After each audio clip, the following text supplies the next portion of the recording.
Hey there everybody, welcome back for another weekly look at what's growing on around here. We are getting ever closer to the theoretical and historical last frost date, but I think it's looking pretty good, and I'm probably going to be putting some stuff outside anyway. I was looking at the tablet. I see no freezing temperatures in the future for quite a while. So, yeah, we're up here in the studio today because I wanted to show you first off how this sand dollar is doing. It's the last of the overwintered peppers because, well, let me just show you what happened to the purple freak. Here we have the remains of the purple freak pepper that was doing so incredibly well, had flowers everywhere, was starting to put on fruit. I got a little nervous and was really worried about it running out of water. So I overwatered it, and it seems to have perished from root rot, from everything I can tell. That's open to feedback in the comment section though, because I'd love to hear other theories. But I'm pretty sure I overwatered that. I literally loved it to death. So it is no longer with us. This winter's big lesson has been, do not overwater your peppers, seedlings, no matter what stage they are. Year old, 2 days old. Don't overwater your peppers. They're fine. This one, that I don't think I could overwater, is the sand dollar. And it is, well, 5 feet tall at least. Gonna have to come up here with a measuring tape one of these days. But this thing, forgive the mess in the background, this room is always in the middle of some kind of project. But this pepper plant is huge. It's at least as far across as it is tall. Very flimsy, so I've started kind of cutting some of these end branches off to encourage stronger, more central bush there. Oh, I'm so torn though. Part of me wants to take this outside and let it experience the sunlight, and part of me knows full well that these leaves just cannot handle natural sun, and it will probably kill my beautiful plant. So, I don't know. Feedback? Anyone? Again, comments is always there. Plant does seem to love Australia though, so.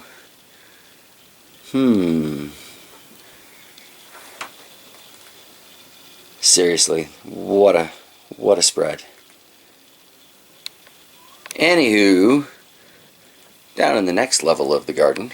So on the note of getting some things going outside, I've recently rediscovered all of these seed tapes that I made. Not last winter, but the one before, I guess. Geez, we've been here for a little while now. So we're going to throw some of these outside later on in the video, get them started, see how they do. Got some cleanup to do. Also got some fresh seeds because I can't help myself. So big bag of peas, lots of room to experiment, fail, succeed. Either way I win here. Got some beans and got some more beets because you gotta love the beets. And down here in the dungeon you may notice looks a little bit brighter because I was at the Home Hardware and they finally had the cheap enough light fixture in stock. So I bought a second fluorescent light fixture, 25 bucks, finally found it at the price I was happy to pay. And now I've got some better light on these side area plants. I clearly still need to go and get some extensions for the chain. Forgot I had done that little bit of extra shopping, but that's going to be great, getting a lot more light down here. Because some of these things I intend to keep down here all year round, right? Want a good reliable supply of these peppers for all the candies and various things that I'm doing. Be nice if those ones would sprout over there, but I think it's just not going to happen for me. That warming mat might finally be toast. Going to be fun moving these tomatoes out and giving them a little bit more space over here with the potted up peppers. These all seem to be doing really well since their transplant, so I'm very excited about that. The aphid situation is still pretty killer down here, but once I finally see no more ladybugs, like I've mentioned in a previous video, I think I might just start with a garlic and hot pepper spray and kind of annihilate anything in here still giving me attitude. Also picked up a couple more buckets while we were at the hardware store there. So I guess 2 more of these plants are going to end up happily transplanted for a nice long life in the basement. Don't quite know who it's going to be though. So many options, so many options. And I've already taken some of the doubles outside, which hasn't necessarily gone well.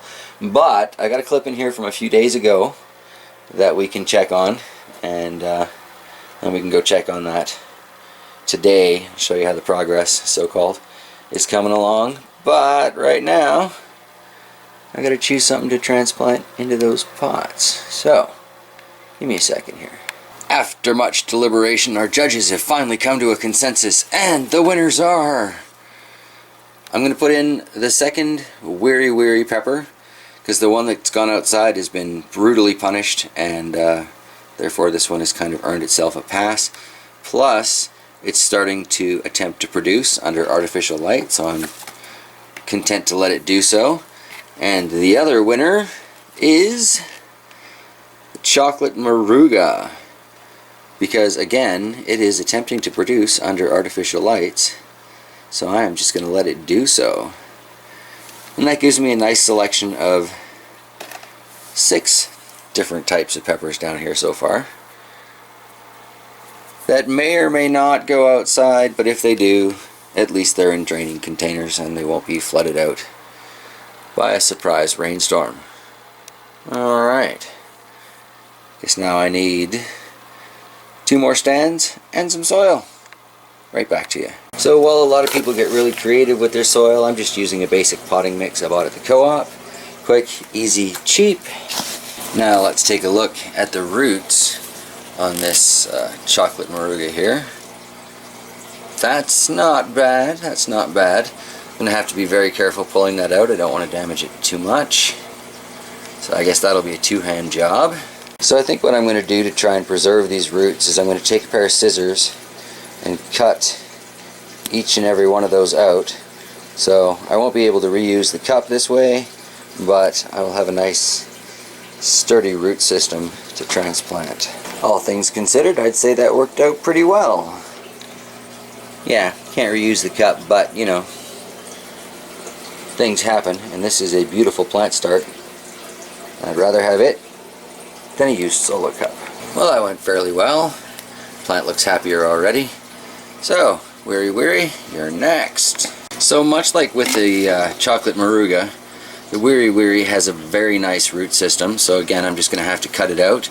But this newer system that I've got going of making the holes in the bottom seems to be working a lot better for me. Again, something I'll eventually cover in the double cup method video.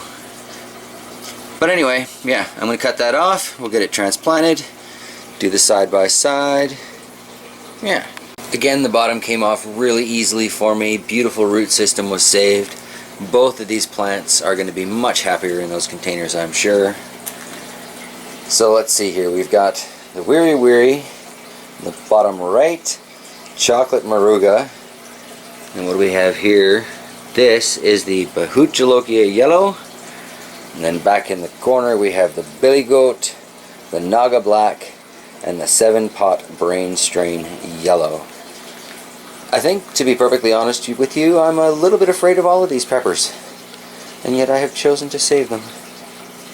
How strange. Chili heads.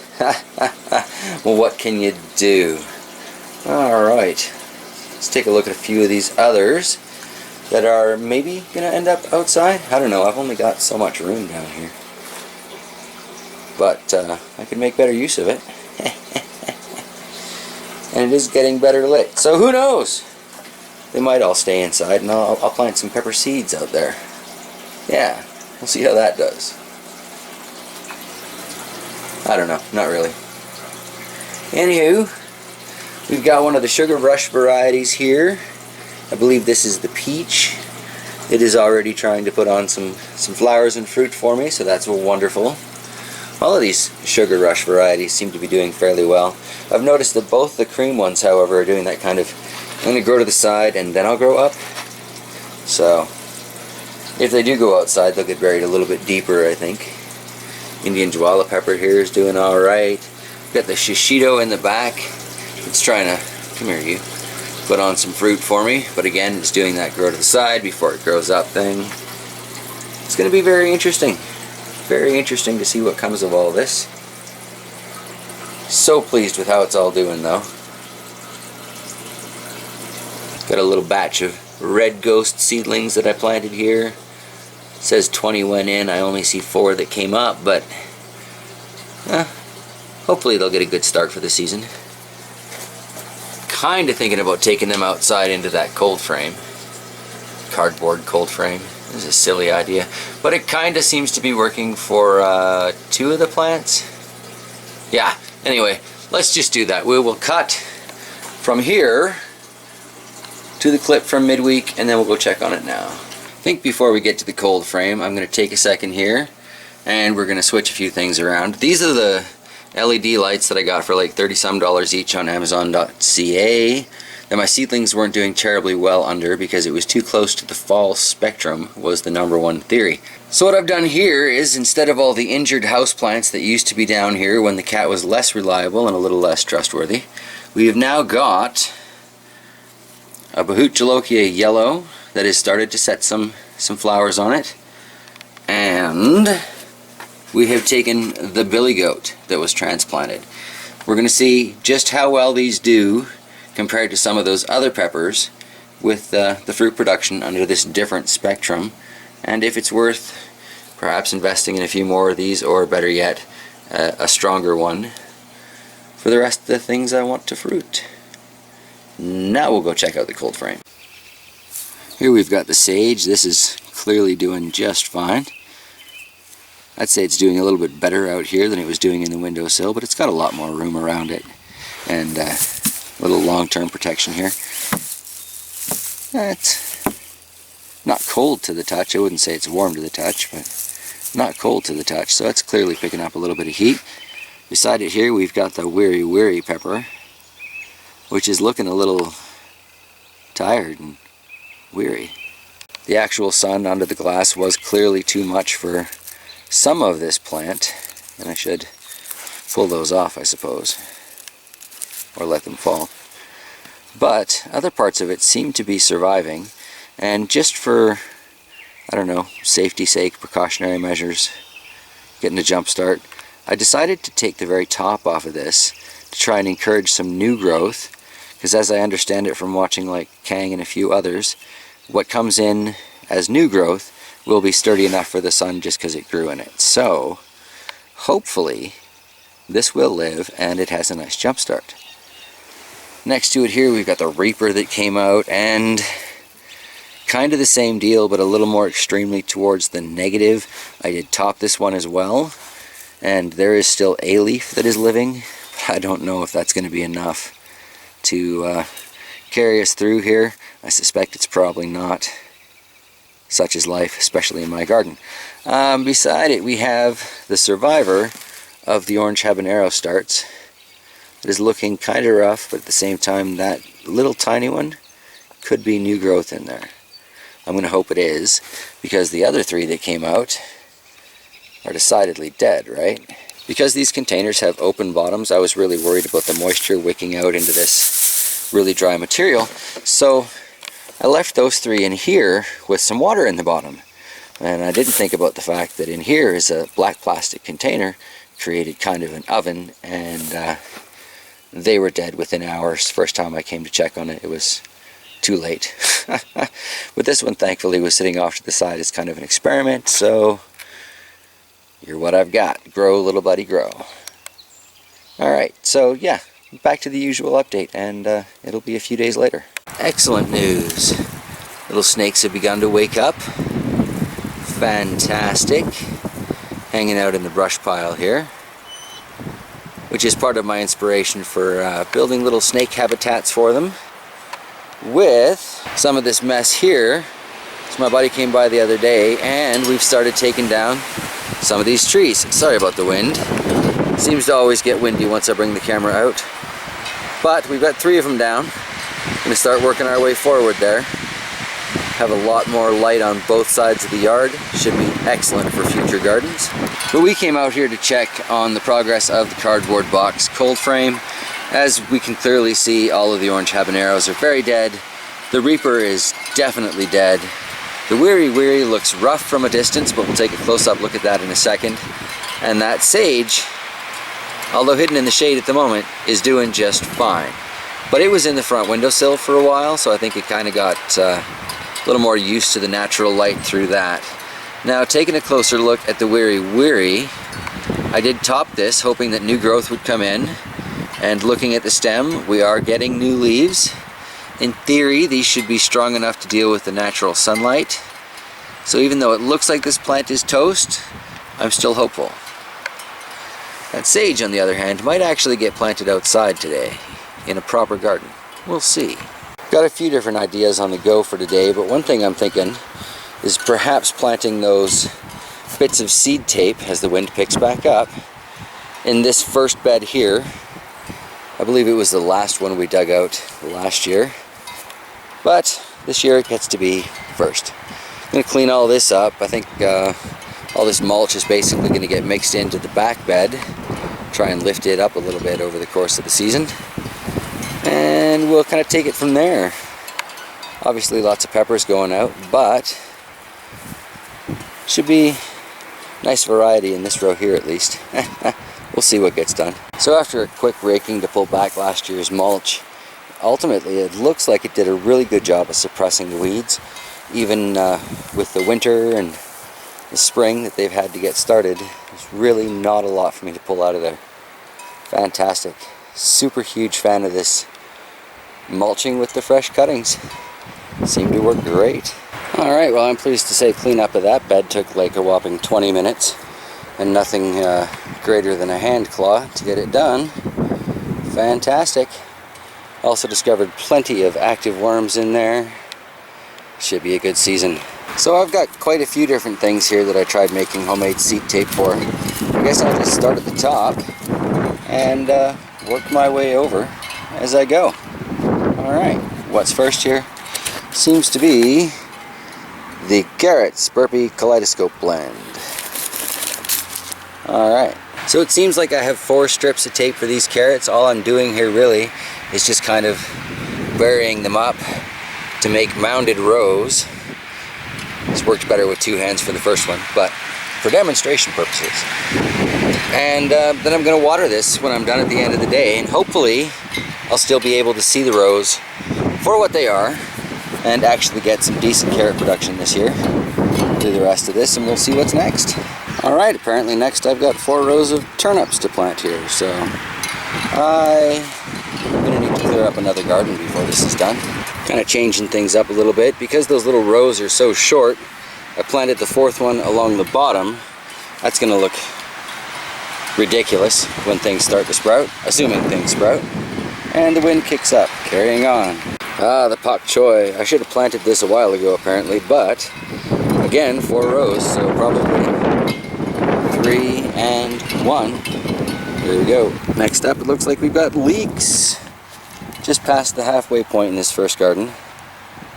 Gonna need to stop and water things in soon, but want to get her done. So next up appears to be a romaine lettuce. I don't generally grow lettuces, but here we go all the same. Alright. And the last one for this garden and for today appears to be 2 rows of beets. Alright. Well, I'm not sure how well they're showing up on the camera. That is one ridiculously well organized little garden bed for Mr. JT Bear anyway. Alright, place your bets below. Will they live? Is it too early? Pretty sure most of them are too close, but that's kind of my MO.